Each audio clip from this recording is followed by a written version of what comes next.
In 1953, a pound of minced beef cost 1 shilling and threepence at the butcher's block. That single pound, wrapped in greaseproof paper and carried home in a string bag, was expected to feed a family of 6 for the entire week. Not one meal, not 2. 7 nights of proper hot dinners, with leftovers for Friday's tea.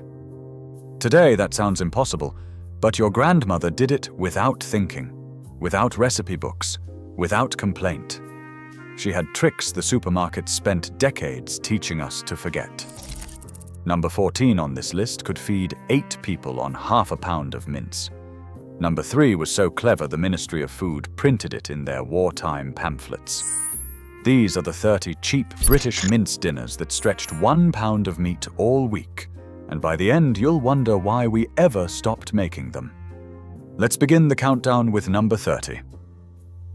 Mince on toast was the Monday night standby in terraces from Hull to Hounslow. Your Nan would brown 2 ounces of mince with a chopped onion, stir in a spoonful of flour and a crumbled OXO cube, then top up the pan with hot water until the mixture turned into a thick, savory gravy. Spread across thick slices of buttered bread, it was a meal in 5 minutes flat. The smell of frying onion and beef would draw children in from the back lane before the kettle had finished its second boil. By 1955, the National Food Survey recorded that nearly every working family ate some version of mince on toast at least once a week. It was particularly common on washing day, when there was no time to stand at the stove. A single pound of mince stretched across 4 such suppers, feeding 6 people each time and costing less than a packet of cigarettes. The ritual was simple, unpretentious, and absolutely filling. Today we reach for beans on toast and call it economy, forgetting that our grandmothers were doing the same thing with proper hot meat for half the price. Number 29. Mince and dumplings was the answer when the cold rolled in off the moors and the coal scuttle was running low. Your Nan would simmer half a pound of mince with carrots, onion, and a beef stock cube in a heavy pot, then drop spoonfuls of suet dumpling mix on top during the last 20 minutes. The dumplings swelled and floated, soaking up the rich brown gravy, turning a thin meat stew into a meal heavy enough to silence the hungriest collier.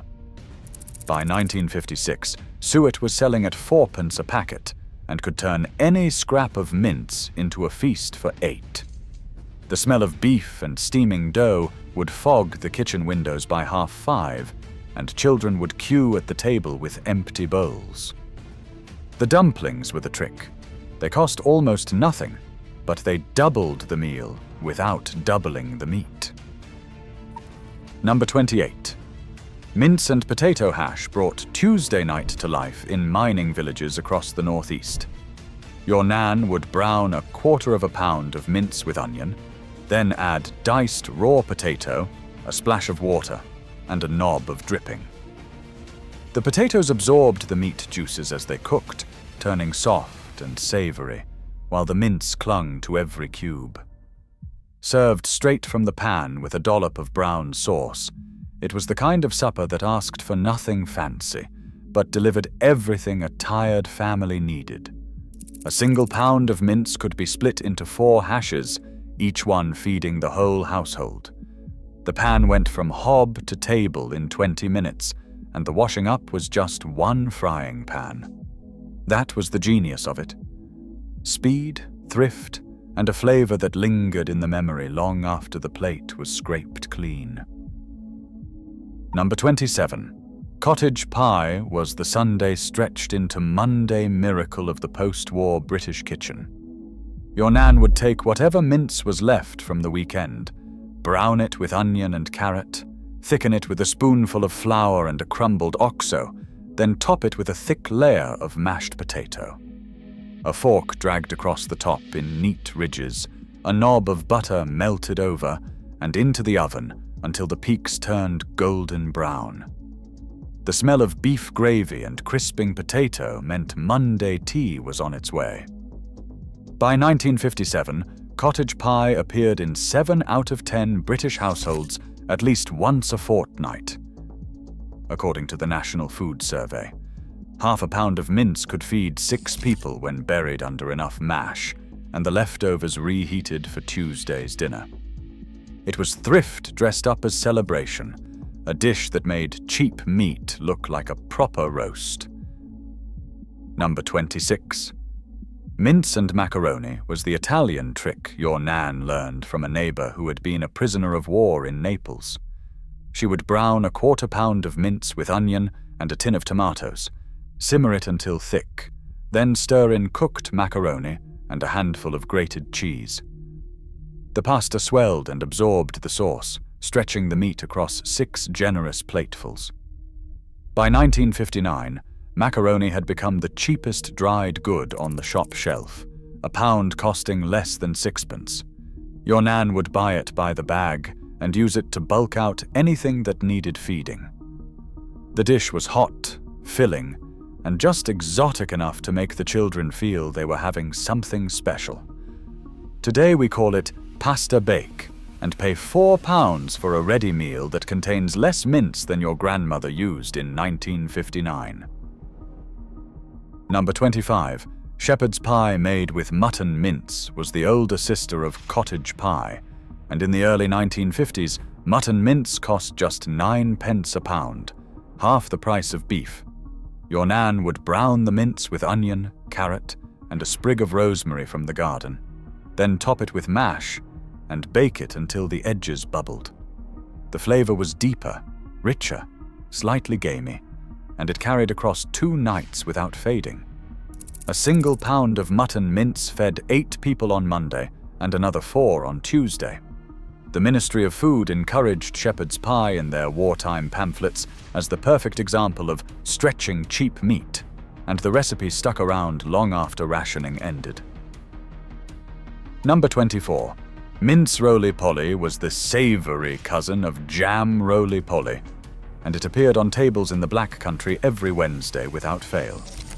Your Nan would roll out a sheet of suet pastry, spread it with seasoned mince and chopped onion, roll the lot into a fat sausage, wrap it in a floured cloth, and steam it for 2 hours over a pot of simmering water. The result was a dense, savory pudding that sliced into thick discs, each one revealing a swirl of meat and pastry. Half a pound of mince made enough roly-poly for the whole family, and the suet pastry did the heavy lifting. Served with thick onion gravy and boiled cabbage, it was the kind of meal that fortified a man for a 12-hour shift down the pit. Number 23. Mince and onion pasties were the lunchbox staple of Cornwall and beyond. Your Nan would crimp short crust pastry around a filling of seasoned mince, diced potato, and onion, then bake them until golden. 2 ounces of mince per pasty, and 1 pasty per person, meant a pound of mince produced 8 pasties, enough for 2 days of dinners and snacks. The pastry sealed everything in, kept it warm for hours, and could be eaten in the hand with no need for plates or cutlery. Miners carried them down the pit wrapped in cloth, and children took them to school in tin lunch boxes. The pasty was thrift in portable form, a complete meal you could fit in your pocket. Number 22. Mince and rice was the weeknight staple your Nan made when the larder was nearly empty. She would brown a 1/4 pound of mince with onion, add a tin of tomatoes and a beef stock cube, then stir in a cup of long-grain rice and enough water to cook it through. The rice absorbed every drop of flavor, swelling into a fragrant pilaf that filled 6 bowls easily. By 1960, rice had become affordable enough that even working families used it as an extender, and a pound bag cost just a shilling. The dish was warm, filling, and exotic enough to make a Tuesday feel like an event. Number 21. Mince stuffed marrow was the late summer special when allotments were heaving with marrows the size of rugby balls. Your Nan would split the marrow lengthways, Scoop out the seeds, fill the cavity with seasoned mince and onion, top it with breadcrumbs, and bake it until the marrow softened and the topping crisped. A pound of mince stuffed 2 large marrows, each one feeding 6 people. The marrow itself cost nothing, grown by neighbors and traded over the garden fence, and the dish turned a glut of vegetables into a proper hot dinner. First, a pattern break. Now here is where things get clever. Number 20. Mince and lentil shepherd's pie was the wartime trick that survived into the 1960s. Your Nan would brown 2 ounces of mince, then add half a cup of red lentils and twice that volume of stock, simmering until the lentils broke down into a thick, savory base that looked and tasted like pure meat. Topped with mash and baked, it fed 8 people on almost no beef at all. The lentils absorbed the meat flavor completely, and unless you knew the trick, you would swear you were eating a proper meaty pie. Lentils cost 4p a pound in 1955 and could double or triple any mince dish without anyone noticing. The Ministry of Food printed this exact recipe in their 1944 pamphlets, and clever housewives kept it alive long after rationing ended. Number 19. Mince and barley broth was the Scottish answer to a thin week. Your Nan would simmer 2 ounces of mince with pearl barley, carrot, leek, and a beef bone for hours, until the barley swelled and the broth turned thick enough to stand a spoon in. Served with a hunk of bread, it fed the whole family and left enough in the pot for tomorrow's lunch. Pearl barley cost 2p a pound and could turn a scrap of meat into a meal that lasted 2 days. The smell of it simmering on the range was the smell of a Highland childhood, and the dish kept colliers and crofters alike on their feet through the worst of the winter. Number 18. Mince curry was the post-war discovery that came home with the soldiers from India. Your Nan would brown a 1/4 pound of mince with onion, stir in a spoonful of curry powder from a yellow tin, add a tin of tomatoes and a handful of sultanas, then simmer until thick. Served over rice, it fed 6 people and cost almost nothing. Curry powder had become a kitchen staple by 1955, costing 6p a tin and lasting 6 months. The dish was warm, fragrant, and just spicy enough to feel adventurous without frightening the children. It became a Tuesday night standby in homes that had once thought curry was foreign nonsense. Number 17. Mince and dumpling soup was the lighter cousin of mince and dumplings. It used even less meat and more broth. Your Nan would brown an ounce of mince per person, top up the pot with stock and root vegetables, then drop tiny suet dumplings on top to cook in the steam. The result was a hearty soup that filled bowls and bellies on the same shoestring budget. Served with bread, it stretched a 1/4 pound of mince across the whole family. Number 16. Mince and cabbage rolls were the trick your Nan picked up from a Polish neighbor after the war. She would blanch large cabbage leaves until pliable, fill each one with seasoned mince and rice, roll them up tight, and simmer them in tomato sauce for an hour. Each roll used barely an ounce of mince, but the cabbage and rice made them filling enough that 2 rolls were a proper supper. A pound of mince made 16 rolls, enough to feed the family for 2 nights running. The dish was cheap, clever, and quietly delicious. Number 15. Mince hot pot was the northern variation on Lancashire's famous lamb hot pot, made when mutton was too dear. Your Nan would layer browned mince with sliced onion and potato in a deep pot, top it with overlapping potato slices, and bake it slowly until the top crisped golden and the layers below soaked up all the meat juices.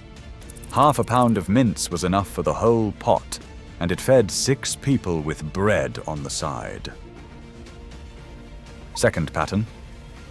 Break. Here is the one nobody believes until they try it. Number 14. Mince and bread fritters were the Depression-era miracle that fed 8 people on half a pound of mince. Your Nan would soak 4 slices of stale bread in milk until they fell apart, then mix the wet bread thoroughly into the mince, along with a beaten egg, chopped onion, and a generous shake of pepper and salt. The bread absorbed liquid like a sponge and tripled the volume of the mixture without anyone noticing. She would shape the lot into 8 fat fritters and fry them in dripping until golden on both sides. The starch from the bread held everything together, and the fritters stayed juicy on the inside while crisping on the outside. Served with mashed potato and onion gravy, half a pound of mince became a feast for the whole family. Now here is the science.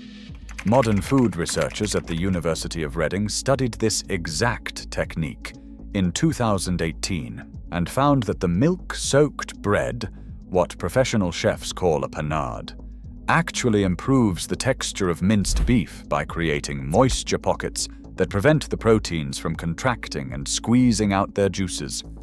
Your Nan didn't know the chemistry. She just knew it worked. She could feed a family of 8 on what most modern cooks would consider one person's portion. Number 13.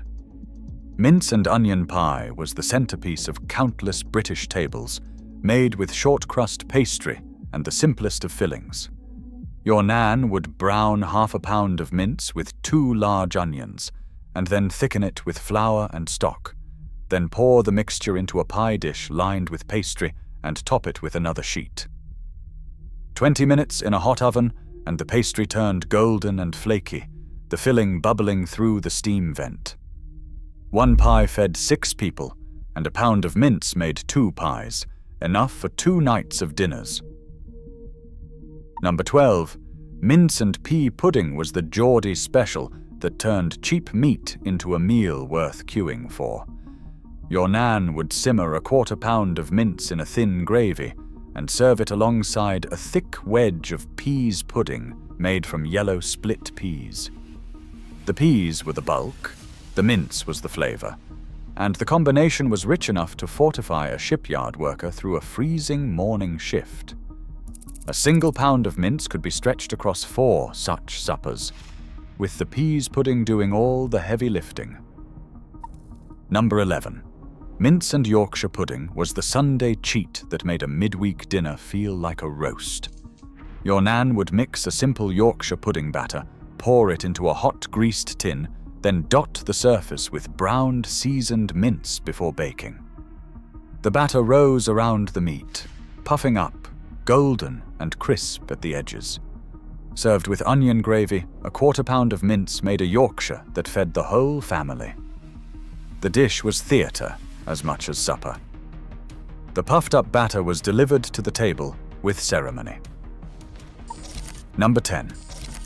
Mince stuffed peppers arrived on British tables in the late 1960s when Mediterranean holidays brought back new ideas. Your Nan would split bell peppers, fill them with seasoned mince and rice, top them with breadcrumbs, and bake until the peppers softened. An ounce of mince per pepper meant a pound of mince filled 16 peppers, enough for 2 family dinners. The peppers themselves were cheap at the greengrocer's, and the dish felt impossibly continental on a grey Wednesday in Wolverhampton. Number 9. Mince and potato cakes were the Friday morning ritual that used up Thursday's leftovers. Your Nan would mix any remaining mince with mashed potato, shape the lot into flat, round cakes, dust them in flour, and fry them in dripping until golden on both sides. Each cake used barely an ounce of meat, but the potato made them substantial. A pound of mince split across the week could produce enough cakes for 2 breakfasts and 2 suppers. Served with brown sauce or a fried egg, they were the breakfast of champions and the leftover supper of geniuses. Number 8. Faggots in onion gravy were the black country specialty that made even the most reluctant child eat their tea. Your Nan would mix mince with chopped liver, breadcrumbs, sage and onion, shape the lot into balls, Wrap each one in a strip of caul fat from the butcher and bake them in a tray until browned. The balls were then drowned in thick onion gravy and served with mushy peas and mash. Half a pound of mince, combined with a quarter of a pound of liver, made 12 faggots, enough for 2 nights of dinners. The liver was almost free at the butcher's, costing 2p a pound, and it stretched the meat without thinning the flavour. By 1958, faggot shops dotted every high street in the Midlands, their windows steamed and their counters busy. Third pattern break. Now this next one will surprise you. Number 7. Mince and oatmeal mince balls were the Scottish thrift trick that made a quarter pound of mince feed 8. Your nan would mix the mince with porridge oats soaked in milk, an egg, chopped onion, and seasoning, then shape the mixture into balls, brown them, and simmer them in stock. The oats swelled and bound everything together, creating tender, juicy balls that held their shape and tasted unmistakably of beef. A pound of porridge oats cost 2p in 1955 and could double the volume of any mince dish. Modern butchers across Scotland still sell oat-stuffed sausages for the same reason. The trick is that oats do not just bulk out the meat. They actively absorb the meat juices and redistribute them, making every bite taste richer than it should. Your nan was doing molecular gastronomy decades before anyone invented the term. Number 6. Mince and noodle soup was the frugal Friday night special when the meat budget was nearly spent. Your nan would brown 2 ounces of mince with onion, then top up with stock, and add a handful of vermicelli noodles to cook in the broth. The noodles swelled and absorbed the flavor, turning a thin soup into a substantial supper. Served with bread and a sprinkle of parsley from the window box, it fed 6 people on next to nothing. Number 5. Mince meatloaf was the American import. Your nan adopted in the 1950s when American films started showing it on cinema screens. She would mix 1 pound of mince with breadcrumbs, an egg, chopped onion, a spoonful of HP sauce, and a glug of milk. Pack the lot into a loaf tin, top it with a smear of brown sauce, and bake for an hour. The result was a dense, savory loaf that sliced clean and fed the family for 2 nights. Hot on Monday with mash and gravy, cold on Tuesday in sandwiches with pickle. The breadcrumbs and milk were the secret, stretching the meat without diluting the flavor. 1 pound of mince became 8 generous portions, and the sandwiches kept father going through Wednesday's lunch break. The recipe appeared in countless 1950s women's magazines as the modern way to feed a family, and clever housewives recognized it as the same panade trick their own mothers had used for decades. Number 4. Mince and tatty pie was the Scottish shepherd's pie, made with even less mince and more potato.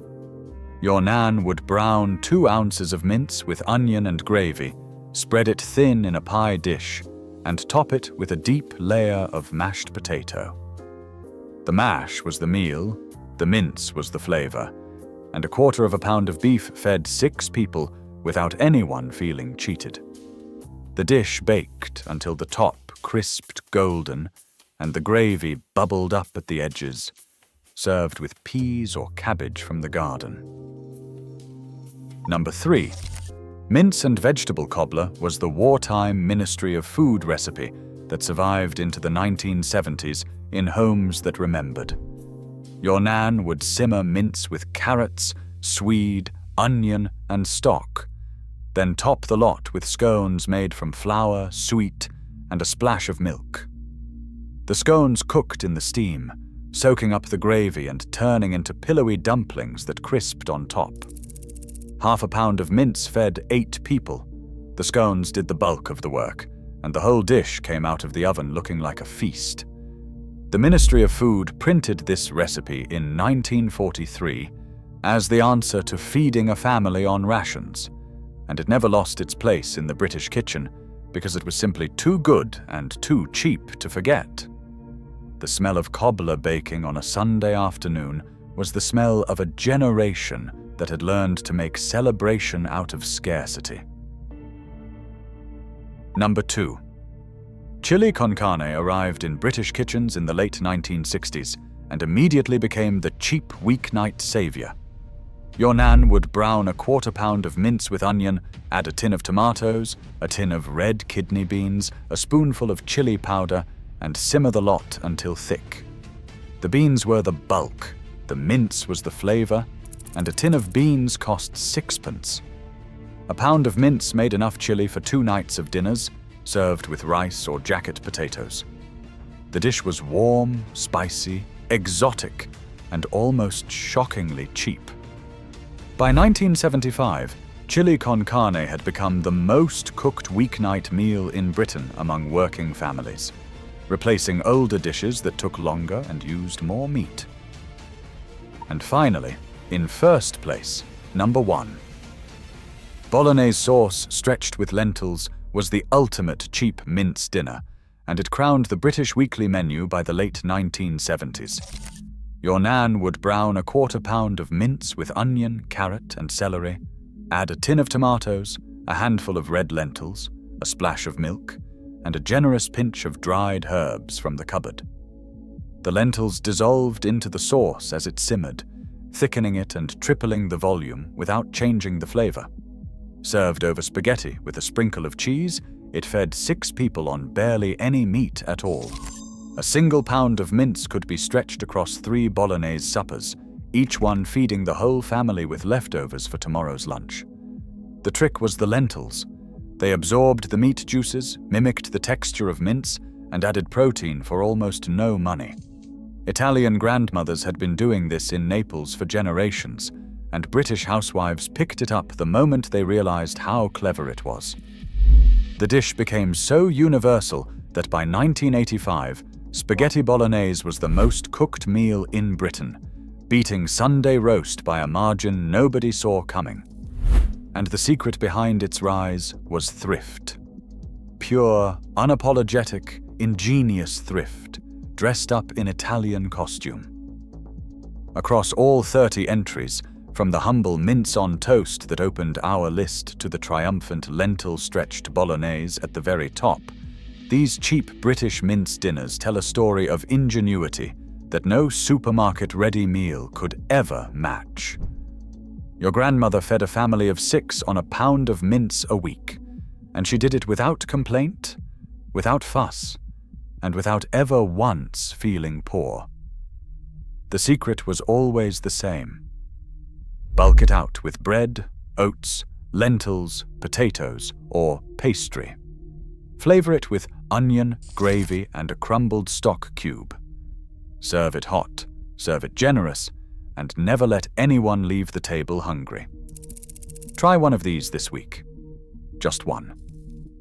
Then come back and tell me which one your nan used to make. I want to know which entry made you remember a kitchen you had not thought about in years, because these were not just dinners.